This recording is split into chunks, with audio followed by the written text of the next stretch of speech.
Welcome to another episode of Top Lines and Tails, your weekly livestock podcast. And as always, we'd like to thank our sponsors, Harborough, for their fantastic commitment to this programme. This week on Top Lines and Tails, we have what I would call a legend in the cattle business, a man who is up there with probably one of the top cattle breeders of all time, Willie McLaren Sr. And Willie is sadly no longer with us, but I'd like to pay homage to a man who really has done his bit for the cattle industry in the UK and around the world. And I'm joined by Willie McLaren Jr. On the podcast. Willie, welcome. Well, thank you, Andy, for asking. It's an honour to be here and talk about father.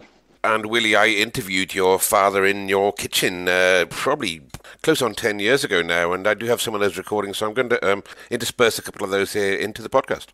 Well, let's just go back to his early days, and I think it was his grandfather who started with drumhead herd, correct me if I'm wrong, in 1924, so a bit of Angus breeding behind your father. Yes, I mean, the drumhead's just about 2 miles away, just at Blackford. It was founded there before the herd moved to Netherton. And actually, Dad was always proud he had a sale receipt from Drumhead in 1911 where they advertised superior Aberdeen Angus dairy cows in their dispersal. And at that time, they made about 22, 24 guineas, which was a lot more than normal. And they all went to JE Kerr harvesting. So he always thought he had maybe a little part to pay in the breed before even the herd was founded. Wow, and JE Kerr is a main man we've talked about on this podcast, and another legend within the breed. And I remember talking to your brother about this one, I think, at the time, and your father had been to Harveston, if I remember right, and he'd been there and seen the cows with his father, I think. Yeah, I mean, Dad admired Kerr Harveston. I mean, he was one of his idols, and he bred cattle that Dad liked. And he always tells the story that when him and Father turned up at Harveston to see some bulls, that a group of Argentinians turned up at the same time when they were paying the big money, and Mr. Kerr Harveston decided to take Dad and Grandad round the herd, and Grandfather protested, no, go and take the Argentinians, they'll spend a lot more money than us. And of which JE Kerr said, that's where you're wrong, Mr. McLaren. He says, your son will be buying Aberdeen Angus long after they've stopped coming to Perth. So... wise words. We'll step onto that in a second, because he did kind of predict the demise of the export market. But this is what Willie Sr. had to say about Kerr when I spoke to him. JE Kerr used to always say to me when I was young, make sure the pedigree's right, because if it's not, if there's something wrong in it, it'll come back and hit you in the face. Yeah, that's wise words. There's one bull in there that JE Kerr always reckoned it was the best bull he ever bred, was Jarvie Eric, and he was a good bull. That would be he was born in 32, I think. And that to you would be something that we need to get back to? I think so. Just going back to those times, I think your father left school in 1947, got told off at school. I think I remember him telling me he got told off at school for looking at his scrapbook rather than doing his French homework in lessons. And by the time he left school, he was already keen on Angus, wasn't he? Yes, I mean, the scrapbook was, Dad had a great scrapbook of Angus and Shorthorns back there. We still have it. It's great to look back at all the old pictures. And his French teacher confiscated it one time in a lesson, and Dad went on strike and wouldn't do any work, and eventually got his scrapbook back. And then years later, the French teacher was in Perth at the bull sales, and I think Dad had sold a bull at good money, and he said, oh, maybe that scrapbook did you a lot more good than my French lessons. Evidently so. And you say that did him good. I think sold the first bull from Netherton in 1955 for 4,000 guineas, which was a lot of money in 1955. Bright lad of Netherton, or Netherton Bright Lad, and he went to Argentina, didn't he? Yeah, I mean, normally we were just selling bulls at good commercial money at that time, but that would be the first of the big money that Netherton ever had, and likely today it'll likely be the biggest price we've had. In that day, I think Dad got a combine, a car, and other stuff, and still had money left over with it. So, yeah, it's a lot of money if you put it in today's terms, isn't it? And I remember talking to your father, interviewing him for some other job that we did a while back, and him saying one of the animals that he thought was key. What did you think was key to the change or to the substance in the Aberdeen Angus breed over the years? And he came up with a bull called Keystone of Denaira. When Keystone of Denaira was being used and being line bred to all over, when he was being used very heavily, JE Kerr refused to use him, and he said he would be the ruination of the breed. And he was breeding bigger, taller cats, and he eventually used a bull called Jumerericus Southburn, and I think he had an eighth or probably a 16th of Keystone in his pedigree. You know, it was right away back. That was the nearest he went, but Kerr refused to get into the wee short-legged ones. He warned the breeders well and truly not to take them. As a result, a lot of his bulls were sold quite cheaply to a chap called Ken Clark, who was buying for America, and that's where a lot of the white cattle came from. Oh, okay. They would be shipped out by this Ken Clark. He was picking up these bulls at 200-300. Your dad talking about Keystone of Jnr, Willie, but he was an influential bull in just about in every pedigree and all the big money bulls back in the 50s and 60s. Yeah, I mean, Dad talked about him. We had him in quite a few of the old Blackbird lines that we had here, and Dad just thought he was a bull before his time. I think he's been mentioned in other podcasts as well by other Angus people. Well, he was mentioned the fact that he was shorter of the cannon bone, which I think is at the time they were looking to bring bulls down, which is, in hindsight, is a lot easier thing to do. Willie, you're a breeder yourself, and I should mention that, of course, you're not just your father recognised breeder, of course, you're a recognised breeder yourself, and bringing a bull down shorter is actually easier to do than taking one up the way, isn't it? But he would be the bull that's probably responsible for some of those shorter-legged animals that were making the big money to Argentina. Yes, I mean, I suppose the fads change, and I suppose father's whole lifetime he saw the breed change. I mean, it went from the original type of Angus to what people call native, which are no more original than the giants of the 90s, and now we're trying to go back to maybe where we were 100 years ago instead of 60.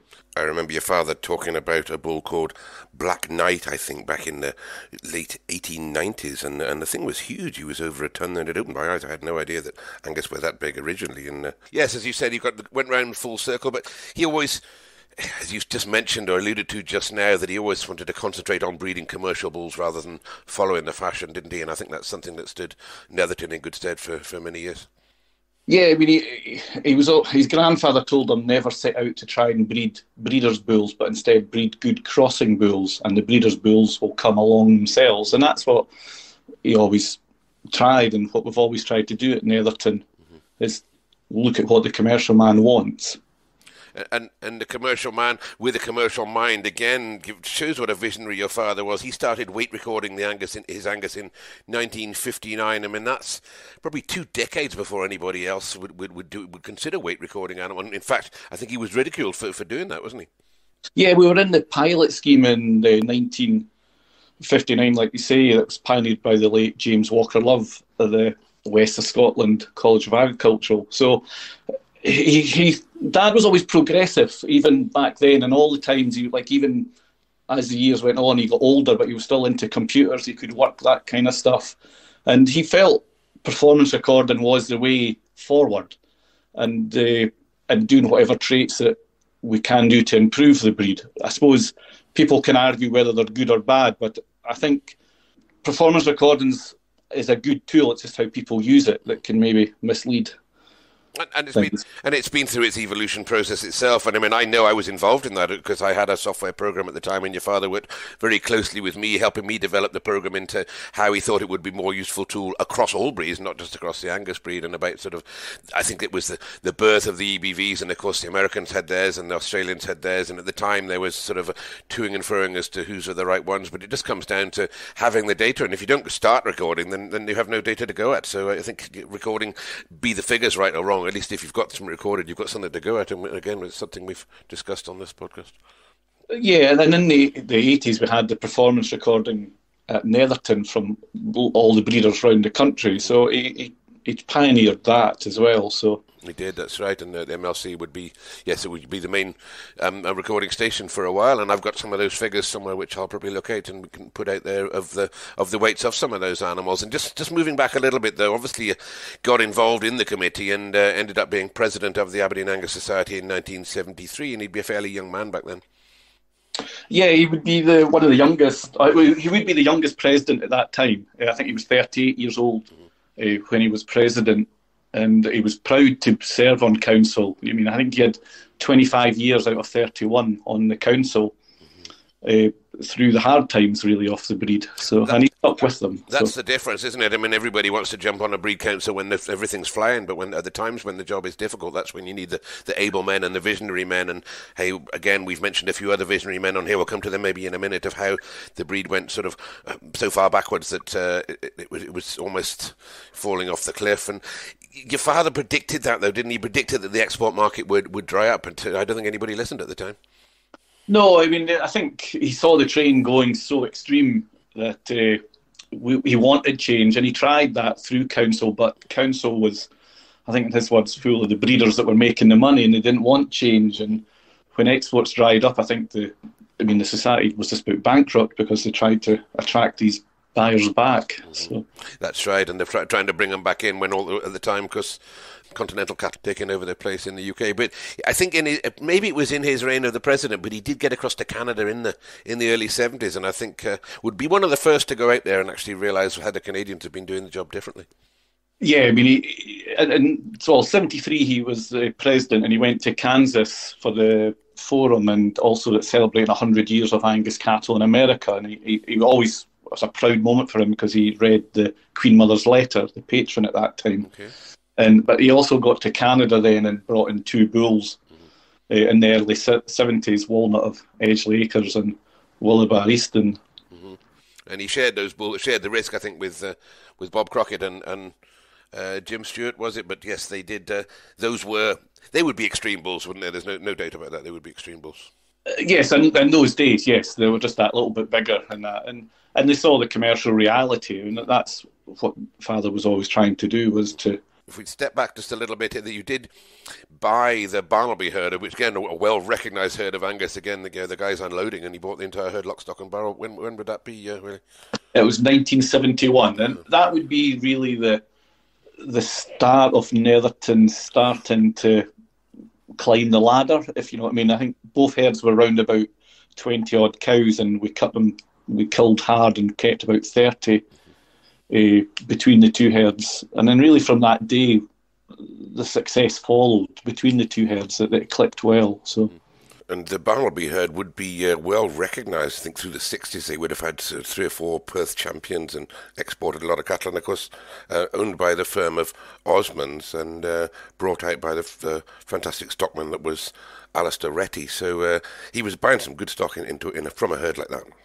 Of course, having brought bulls from Canada, and there were a few females came in at that time as well, of course, to John Graham and one or two, and then the import market from Canada closed, did it? And all of a sudden, seeing where you could get a few genetics from, that door was slammed fairly firmly shut for a while, and that's why your father started looking to Ireland, and very successfully. Yeah, I suppose Father's been very lucky to have 2 or 3 bulls that have kind of dominated the breed in their time, in his lifetime. The first would be the Patrick O'Briefy, that though Father had no input in buying him or seeing him, it was Jimmy Minto from Eastfield and Sandy Dawson, his cousin, found him in a commercial herd in Ireland as a 5-year-old. So, and between us, Eastfield and Calf Lord, they bought him, and then Eastfield sold his share after a year to Classlockie. But in the early 80s, he dominated. I think he had 1/3 of all the total takings in the sales. It's phenomenal when you look at the figures. It is absolutely phenomenal. You're right. It was 1/3 of the takings of not just in one sale, but I mean, if you look at the championships that he clocked up as well, I mean, he was a different bull. He had size. He had some of the original blood. I spoke to Philip Munry about the story of Patrick O'Briefy, and a lovely expression which I've used a few times, that he said, well, we wanted to breed decent-sized cattle when everybody else were breeding them the size of sheep, and I think that about sums up where the world had got to in the Angus side of it, and they kept a bit of size in the cattle. They'd only got about 6 or 7 cows in that herd, and Patrick was one of them. And he said he went on. I think his females went on as well. His sister went on and bred fairly well, but he was just a phenomenal bull and a massive milestone, I think, in the Angus breed. And your father takes a lot of that credit. Yeah, I mean, as I say, he suited into Netherton well, and as I say, Jimmy Minto and Sandy Dawson can take all the credit, most of the credit, I would have said, because they found him. So we were just lucky enough to be involved there. So in the right place, yeah. I think got in 1983. He grossed 125,000 guineas. So the calves off him in 1 year. So that shows what he was doing. And then there's another milestone again, and your father admits this: a spot of luck when he bought the cow Seabar Favourite, and again, fantastic breeder, went on and put a backbone in the herd, and all the Fs that went through Netherton all go back to that particular cow. And tell us the story of her, Willie. Well, Seabar would always be Dad's favourite cow. I think of all the cattle he's ever owned, I think she owns a special part in his heart. And this is what he said about her when we spoke last. I think you told me this, that she actually goes back, her generation goes back right to the beginning of the herd book. Right back to number 2 in the herd book, a favourite bred by Hugh Watson, Keeler. I thought you said she was Keeler, yeah. He saw her at the shows at the Yorkshire when she came last in the class, and he tried to buy her then, but she was, because she was bought in on some kind of deal, she had to be sold at auction, and he paid 2,000 guineas for her back then, which was a lot of money for a cow that was standing last in the class. And I think a lot of the top breeders thought Dad had went out of his mind to buy a cow like that, but she bred well. And actually, I think one of the breeders that criticised him for buying actually put her champion a few years later when she won Highland. But she has dominated the breed. She was Highland and Royal Show champion. She's the only cow ever to breed a Royal Show champion daughter. And even to this day, a lot of the Fs that are winning in other herds trace back to her. So yes, she certainly did leave a stamp, and as he said, he was fortunate enough to get her and buy her at a price that he could afford, because I think he thought she was going to be quite a bit more. But yes, we'll go through some of the Fs in a second, because there's some of those themselves have notched up and still notching up, as you said. Some of the highest prices in the breed. And then along came a bull called TLA Northern Samurai, and I remember Samurai, and he was a huge bull, wasn't he? Yeah, Samurai would be the game changer for the breed. I think all the cattle that came in from North America, the majority weren't good. They were maybe what was needed at the time to get size, but Samurai was the first one that came in with Angus character and style. And he kind of just dominated the 90s. Dad saw him at Farm Fair and just couldn't, he walked past him and he couldn't just get him out off his head. But another breeder had first option on him at the time. So father had to wait on that option being declined. So father jumped in as quick as he could to buy him. And he never looked back from Samurai. Samurai bred so many champions. He bred all 3 section champions in 1997. I think he sired 1st to 5th in a class of females at Perth Bull Sales. He's just a legend in himself. Didn't he carried on breeding with a lot of people using the semen as well? A lot of semen sold off him, I guess, in his later years. But as you said, he did put a huge backbone in right across the breed. Yes, I think he was. There's been very few bulls you can really say changed the breed, and he's one of them from the 60s onwards. So. And was he a show bull, Willie? He was shown. He was reserve male champion at the Royal. He was beaten by better bulls on the day, so there's no complaints that way. So. But showing was, and you said, mentioned winning the Highland, Seabar Favourite, winning the Highland and the Royal in 1881, I think. But you guys became the people to beat. I started going to the Royal round about that time, and your father's wagon was always at position number 1, just inside the gate, and at the Royal and the Highland, Netherton were very hard to beat for a long period, weren't they? Yeah, showing was from I think Dad always tells the story from 1971. They always came home from the Royal Show with a first prize every year, which takes some doing. And then I suppose, as we progressed the herd into the 90s, we were breeding our own champions. A lot of the earlier ones were maybe bought-in cattle, but we started breeding our own, and we won the show herd of the year, I think, 8 times in the 90s, and then we stopped showing, and then we won it again 2011 to 2014 before we stopped again. But I think we had 75 female championships at 114 shows. Wow. Not many people can say that one, I don't think. You'd say that again, Willie, because that is an impressive stat. I think it was 75 at 114 shows, female championships, after I took over back home. A bull, Burslin Hall and Oates was another import, was he? Did he not win the Grand Slam, which again is rarely done for one animal? No, he won the Highland Royal in the Yorkshire. He was a big bull. I mean, I suppose in this day we'd call him a plain bull, but Dad bought him for his maternal genetics. He left great udders and milk on the cows. It wouldn't be a bull you would want nowadays, but we needed to change the type of cows. We needed to get them longer and cleaner that we had. So he played an important part. Yeah. And you can only buy bulls to fix the faults in your own herd, one at a time. Sure, so each one is a stepping stone to the next, quite right. And going back to that early interview, here's a snippet of the three of us discussing a bull that you also brought in called Dalreen Cruise. Dalreen Cruise. He was picked out of a pen of 85 young bulls. Was he really? By you? By me, 85 young bulls. And the two top bulls were, I didn't know their pedigree when I went in, but we asked the pedigrees when we came out of the tree, and the two best ones were out of mother and daughter. We took the one out of the daughter because the daughter was got by a step further on in the generation, the bull.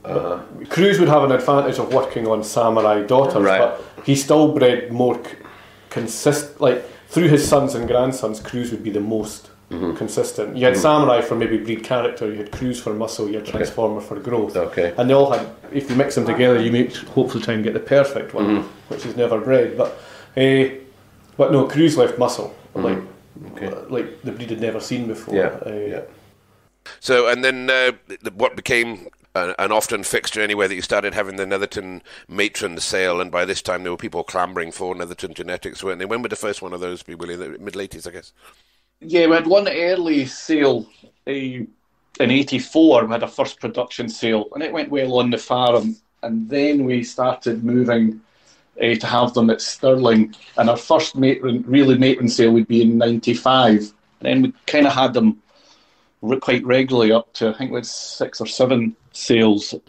And we kept selling the cows over 5-6-year-old plus heifers. And one thing we've always done is, like, we've sold the Netherton herd 3 times and kept 10 heifers and built up again. So we've always had faith in our young cattle, and I suppose at that time we didn't see the point of having cows that were worth the money they were walking about the field when we could cash in and move forward with the next generation. And some of that, of course, would be, nowadays it's a lot easier because you can take the embryos and sell them on, which, because that wasn't really the done thing back then, certainly in the 80s, for filling the tank full of embryos and then selling the donors off, was it? No, and I suppose every time we had a matron sale, the people were telling us, oh, that's Netherton finished, they've sold all their best cows. But a lot of people would just see these, because we work our cows very hard at Netherton, that as they get to 5-6-year-old, they're big fat, they're in condition, and they would be the best looking cows. But genetic-wise, father always had faith in the next generation. And these matron sales, they had the record average every year, they had the top price female every year. And I think in our 80th anniversary sale, I think we broke 9 records that we could off, actually. So, yes, including one of the 20,000 for an early one, Netherton Fleur, would that be right? And then yes, 30,000 then for Missy after that. And Netherton Fleur again was a great beast. And remind me who got her? She went to Scottish Coal. Okay. Bought them in 2004. Would that be right? Yes. She's originally with Fleur. She goes back to the Seba favourite cow, but she have the Miss Essence line was a line that really started. The Missy cow comes from that, and we saw the cow Miss Essence 22B in Canada, and she'd be one of the best cows in Canada on that day, along with Knight's Blackbird 9Y, who did so well at Blaylac. And we got a flush from the Miller Wilson family, and we wanted to flush her to a bull called TC Stockwin 365, which we rated very highly, but they weren't that keen to flush to him because they didn't like him. And she produced 12 embryos, but we only wanted 10. So they said, oh, take the last 2, but father only wanted the 10, and we bought the 10. But the 2 embryos that were left in Canada produced a DMM Traction 109J, who dominated the shows and produced a lot of show winners, and his full sister one, Miss Essence 108J, was the same. So Mother Wilsons were really happy that we left the 2 embryos after all. Okay. And the Missy line, as I said, you cashed one in at the matron sale in 2007 matron sale for 30,000. So the A114. She bred a lot of stock bulls. She went to Balmackie. So. Yeah. And round about the end of the 80s, your father was president again, and another first, really. There wouldn't be many people that have been president twice of the same herd book in any society. No, I think he would be the first. I might be wrong, but yeah, he'd be the first in those years to be twice president. So. We mentioned the high figures, and you mentioned the F line, and then I think the record, or certainly the long time record, was broken by Netherton with Netherton Figo, who goes back to the C-Bar favourite at 30,000. Yeah, he was Perth champion, and he would be the first bull to break 30,000 in 40 years in the breed. So that would maybe be the start of the bigger prices coming in. In his day, he would be one of the bulls that would have the least faults that we've ever produced. Okay. He was just he had everything. So, what was the breeding of him? Remind me. He goes back. Well, he's out of the favourite line, and then he goes back. His sire was the Netherton Royal Sovereign, the New Zealand line. Okay. And once that 30,000 barrier had been broken, of course, you shelled out 36,000 for Moss, Mr. Ashton. I think you bought him in a partnership. Yes, with the Porters from Ireland. So he was a bull. We needed a bull that year. He was a son of the 22B cow, and by an outcross Vermilion Dateline. He was first in his class at Stirling. Again, I wouldn't say he was. If we had been judging, I don't think we would have put him champion. But it was a bull we needed at the time, and he bred well for us. And then he went on to be male champion at the Highland in 2010. And Willie, we're giving all the credit to your father here, obviously starting the herd there, but you had been involved by that time. In fact, you'd have been involved in the farm at a young age. When did you get to start working at home? Yeah, I mean, I came home in 1989. My brother was before me, but I started in 1989 at the Netherton. One thing I would say about your father, we can talk about some great breeders over the years, and if we look at the likes of Kerr and Captain De Quincey and these, they bred 2 or 3 or 4 different types of breeds and different types of this and different types of that. Your father pretty much was it was black, and that was it. But you did have a few sheep, didn't you? Yeah, we did dabble in Charley sheep, but nobody really wants to pay much money for them, so we've still got them. And Dad was keen on border Leicesters in his younger days. He had a good flock of them. But it was only ever Angus cattle in the pedigree side. Never tried the shorthorns or anything else. No, we did look at it. We did discuss about going into shorthorns at one time, but back then in the 90s, we didn't think we could ever go to Stirling with 6 shorthorn bulls and sell them. No. But maybe if we'd started back there and kept it, we might have after that. Times have changed, Times have changed, indeed.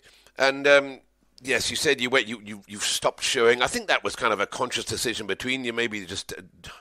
You dominated the shows for that long, it was time to give up and let somebody else have a go, or maybe you just, was it a financial reason, but you basically withdrew from the show circuit in the early 2000s? Yeah, we stopped. There was a mixture of reasons for that. Father was always trying to be ahead of the game, so we were trying to put muscle into the breed. And we're trying to go from A to B, but we kind of hit D first and bred a kind of double-muscled Angus. Okay. A bull which, in his day, the breeders hated, but maybe today a lot of them like that type. But and I think there was a lot of fallout from the society. They tried to not like what we were doing at Netherton, and they brought in all these rules, and the society kind of thought that my starting was only in one bull called Darlene Cruz, and so they brought in these rules to try and hurt the herd, but not realising it was already my starting was in the herd. And at that time we thought we were doing the right thing. It wasn't until later we realised that my starting was a negative effect on a maternal herd, so we kind of moved away from that. But we would be one of the main reasons for the muscle going into the breed. So we kind of withdrew from the shows for a while. And Dad was a great supporter. I mean, he supported the shows when the breed was at its lowest, and him and Ashley, George Cormack, were asked by the society to go to a lot of shows to keep the classes for years. So. Yes, he certainly did, and I remember him saying you go to some shows and literally would be the two of them there, and they'd sort of share the spoils. But if they didn't go, the classes would have gone. Even at shows like the Yorkshire, I think there would have been nothing there. Yeah, and so we kind of took a back seat just to. In that time, I'd been to New Zealand and brought in a lot of New Zealand embryos, so these were coming on board and mixing well with the crews and that. So I think we had our. We came with Figo and his lot, and I think our 5 bulls averaged 13,000 that day. We were Perth champion, and then we came with the next matron sale. It broke a lot of records. So And then we started showing again in 2010. Just my daughter Shona was keen, and we came to the Highland, and we were, I suppose, a dream start. We were male and female champion and overall. So yeah, you hadn't forgotten. No, and everybody was happy for us, which back when we were winning everything in the 90s, I don't think they were. But it was a nice story. But and then we sold the 2 animals at the Highland, and we went to the National with a young team, and we were champion with a young bull that year. And then we had a great show season until 2015, and when we could see our type was changing again because we're moving to a different type, and we just didn't think it was worth going to the shows anymore. So. It's colossal, really. I mean, I've been involved in writing some of the history of the Angus breed, as you know, and still am. But the change, and then the change, and then the change again, and it's about the vision. As I said, your father had that vision to see this is where we're going. And I remember the year we'll maybe go on to in a minute when he won I think it was the William Jnr award, and him saying, "Oh, we've got to have animals that can finish off grass now. This we can't afford to feed mountains of grain because grain one day is going to be too expensive." And here we are sitting there now with a lot of people thinking the same thing this year. Yeah, I mean, the herd's changed, and that's the type we've got. We've added a lot more capacity to the herd, functional animals. We're lucky now with the partnership with HW, we can keep cattle outside, so we know we're fortunate, but we've bred a type now that is just maybe not suitable for the show ring in the UK. So. Well, the bottom line is you're in the job for profit. Everybody's in the job for profit, and sometimes the show ring is not the most profitable place to be. But you got to breed animals you can sell. I'm just realising I missed another name there was Netherton Palm, and she did a great deal of good because she was the mother of Gal Country Predator for David Walker, who I think was by Samurai, and that was a milestone again at when he was sold at 18,000 at Perth. Yeah, that was in October. He won. He bought her for £3,000 at our sale in '95, and I think actually the intermediate champion was also a calf inside one of the cows that day. Okay. And but Pam was a good. She had Patrick Briefy in her, and then a sire by Netherton Lord James, who goes back to another cow that had an influence, was Hillsgrove Nan from Ireland that Dad bought, and then a bull that Duncan bought in Canada, JRM Canadian Prime. We'll move on to maybe what you're doing in a second. You said your daughter's involved in that, and is she still at home at the farm? Yeah, Shona works full time with me. So let's go on then. You made the decision. Well, I think I remember the farmsteading was sold at Netherton, wasn't it, for housing, and you built a new steading on the side there, which was pretty state of the art. Yeah, we got a chance. It was actually through John Lascelles. Actually, he put this idea in our heads, and I suppose we took our time to get it right, but then the crash came when the housing market. So we sat down and we could get a grant for the new steading. So we sat down with the bank and everybody, and we decided to go ahead. There was nothing wrong with the old steading, but we just thought this was the way forward. And I don't think we've ever really looked back from that.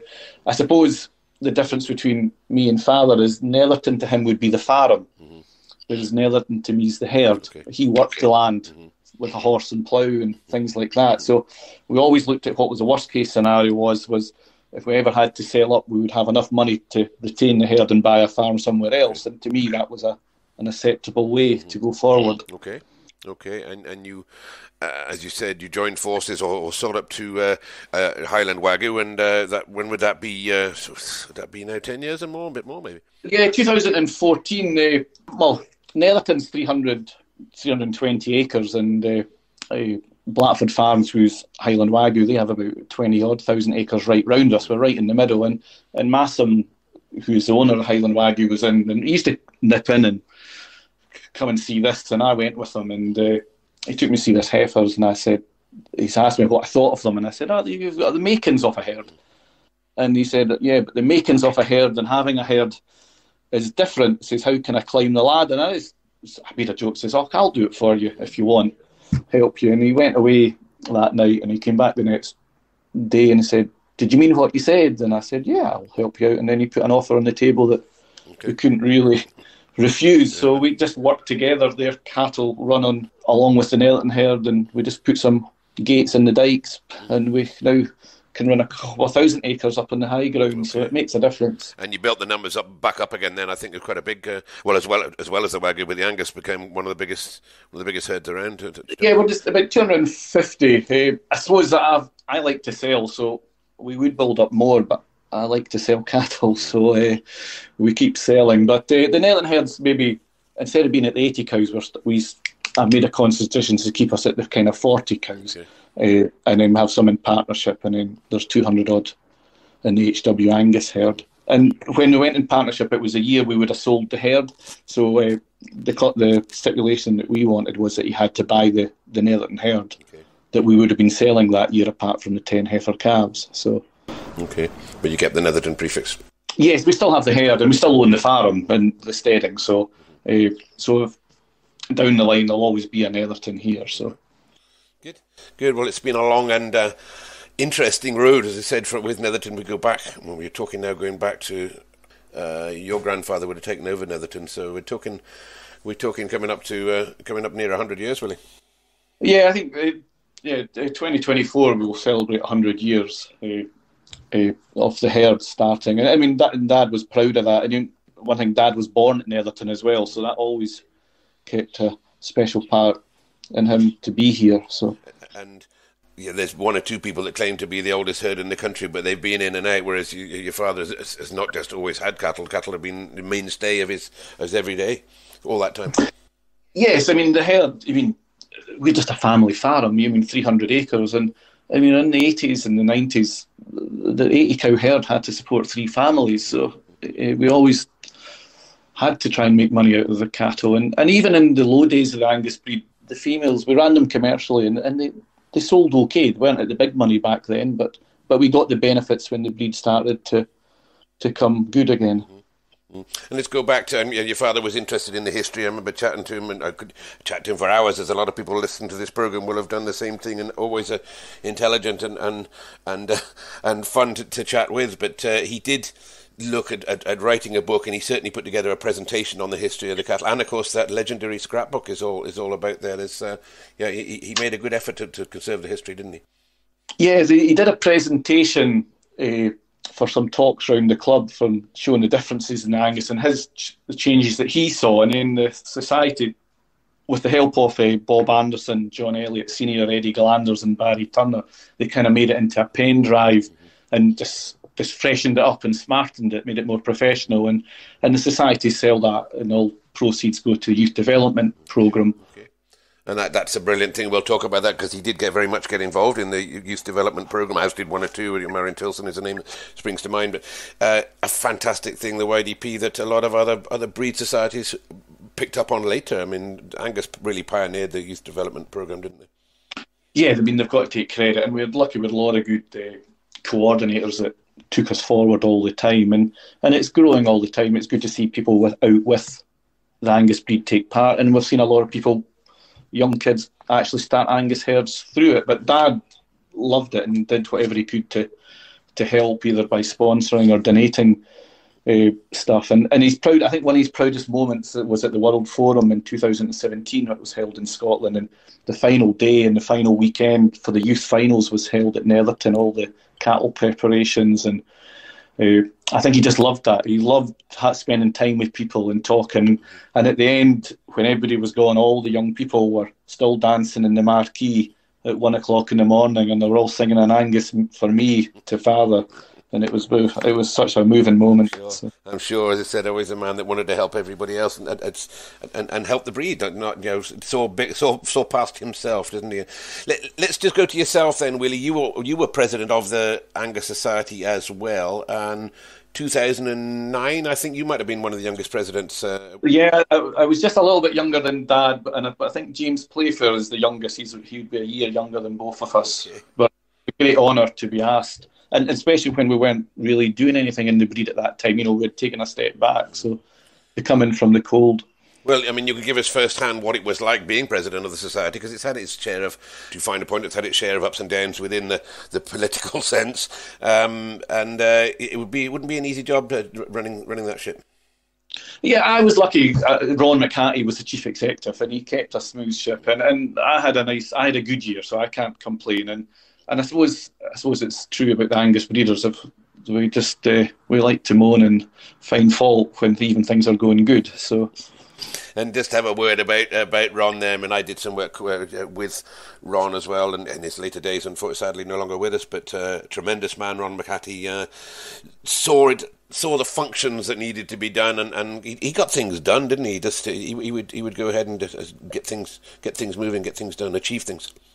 Yes, no, and I mean, I remember I was on council maybe 10 years before I was president, and I came home from the meeting, and Dad said, "How did it go?" And I says, "Oh, it's fine," but I says, "Ron McCarthy runs everything." Mm-hmm. So, and he did. He kept everything smooth, and that's what we needed. We need a chief executive that can control things. The president's really a figurehead just to help, but you need a chief executive, and you've seen that in other breeds that have had good ones that have lasted years.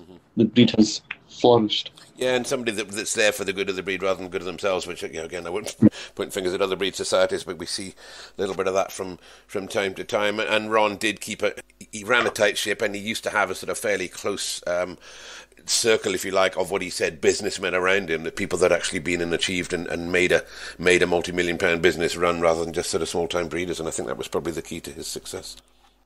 Yes, yeah, no, he done well, and I mean, I suppose we've been lucky as a SAC with quite a lot of good secretaries and chief executives over the years. So, and achievements-wise, your father was recognised with the Hugh Watson Trophy, which is that an annual trophy? Just goes to breeders, Angus breeders.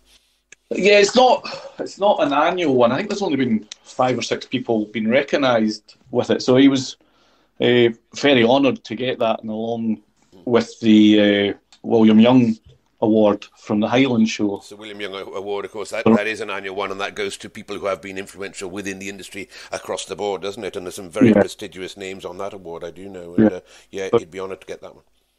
I enjoyed, but I think the thing that really honoured him was when the American Angus Hall of Fame produced the most influential pioneer breeders from 1824 to 2016, and father was one of them. So, and he cherished that picture with all the names of the greats and the breed from around the world, and he's there. So I've seen that picture, and there are some great names on there, including the likes of Kerr and what have you, and of course Tom Burke, the man behind the Angus Hall of Fame, is somebody else that I'm doing a bit with at the moment, and he's been on this podcast. And Tom, if you're listening, he's probably still flying around the world at 1,000,000 miles an hour, which is what he seems to do.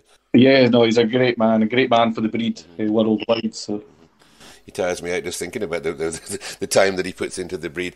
But talking about legends in the breed, I mean, your father been honoured for the right reasons, and it's tremendous to discuss Willie McLaren Sr. and a man I had a privilege to have known. I mean, his dad loved listening to your podcasts and that, even when he was in hospital at the end. So I think he'll be honoured that you've did a podcast about him. So he'll be looking down. He'll be proud. So, Willie, I'm going to thank you very much for your time on here. I know you're busy delivering bulls and various things, and I'm going to end this podcast with the great song that your father wrote. Just tell me a little bit about how that came about. Do you know? Of course, called An Angus for Me. For the forum in 1977, he wrote it with Christine Dawson, who was Sandy Dawson's wife at the time. So, and it just kind of grew, and Dad would write a new verse for each forum, and he just loved singing it. And anywhere he went, and people would clap and shout "Ole" if he was in South America, and he sung with the Maoris in New Zealand, and so he just loved it, and people around the world just loved the song. So it was, as I do, and everybody listen to this as well, and I'll remind them of that when we just end this program. Willie, thanks very much for your time on there with me today, and it's been an absolute honour and a pleasure to talk about your father and some of your own doings as well within the Netherton herd, and what a great man we all look back to. No, thank you very much. Thanks, Willie.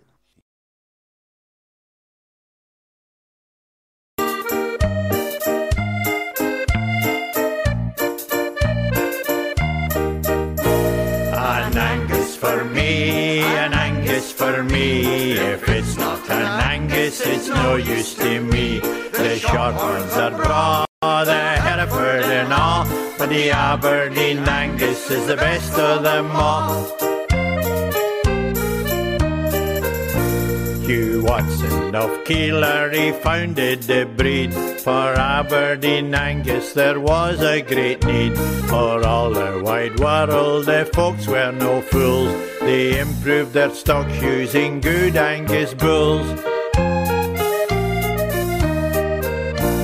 Great ease of calving is something they give. Their young calves are strong with a great will to live. O'er all the 5 continents they've spread their fame. Though the rations were poor, they still gave good weight gain. Their red juicy steaks are such a delight. To see the fine marbling, it is a great sight. They're famed for their good beef the whole world o'er. With the quality meat shortage, we could do with some more. An Angus for me, an Angus for me. If it's not an Angus, it's no use to me. The Shorthorns are braw, the Hereford and all, but the Aberdeen Angus is the best of them all. 'Twas Mr. George Grant who in 1873 imported 4 Angus out to the prairie. In Victoria, Kansas, they were used on Longhorn to give them black calves with no sign of a horn.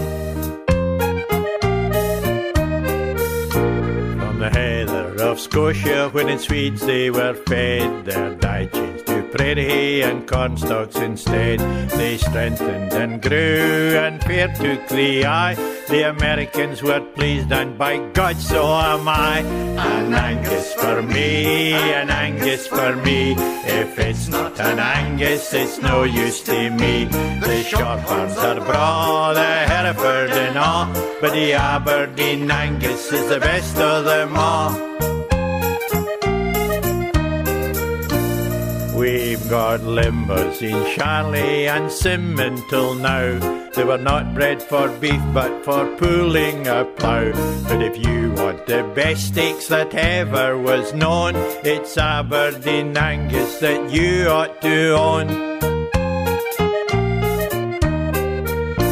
Now every 4 years when our work is done, we all join together in a world forum. We talk about cattle and we have a ball, and keep Aberdeen Angus the best of them all. An Angus for me, an Angus for me. If it's not an Angus, it's no use to me. The Shorthorns are braw, the Hereford and all, but the Aberdeen Angus is the best of them all. An Angus for me, an Angus for me. If it's not an Angus, it's no use to me. The Shorthorns are braw, the Hereford and all, but the Aberdeen Angus the best of them all. Thank you for listening to this week's episode of Top Lines and Tails, and as always we're kindly sponsored by Harbro Limited, and as cattle start to get housed this time of year, why not speak to Harbro to get a feed budget in place and finalise cost-effective rations for your winter months? Talk to your local Harbro representative or look up Harbro online or on social media there to get their contact details. And whilst on the subject of social media, don't forget to look up Top Lines and Tails Facebook page, where you'll find some fantastic photographs this week based around the legendary Willie McLaren, and also photographs to back up other editions of Top Lines and Tails.